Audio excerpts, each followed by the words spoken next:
Et c'est donc le dossier de la rédaction. Bonjour Sophie de Tarlet. Bonjour. Vous êtes la rédactrice en chef du Figaro Étudiant. On l'entend, ces étudiants sont angoissés à la fois sur leur diplôme et sur leur avenir. Oui, il y a une double inquiétude. La première, c'est le fait de ne pas trouver de travail, tout simplement. Et puis, il y a aussi l'inquiétude de que va valoir mon diplôme, Hmm. finalement. Est-ce que je vais avoir un diplôme en chocolat?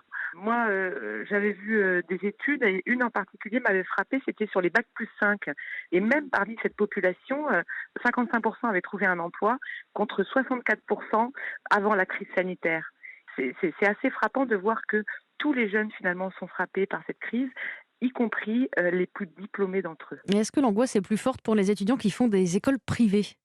Oui, il faut savoir que ce sont des jeunes qui se sont souvent endettés pour payer leurs études, parfois sur 4 ou 5 ans, ce qui fait des frais de scolarité et des crédits de l'ordre de 50 000 euros. Hmm. Ça va être une source de stress, bien sûr, lorsqu'on ne peut pas rembourser ces crédits. Et puis, pour les jeunes qui ont trouvé un emploi, souvent, ils font beaucoup de concessions. Ils font des concessions sur le salaire, des concessions sur le secteur d'activité, des concessions sur le poste même.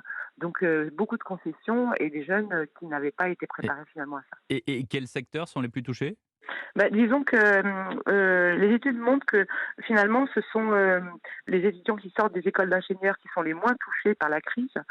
C'est vrai que malgré la crise, on a besoin d'informaticiens, on a besoin d'ingénieurs.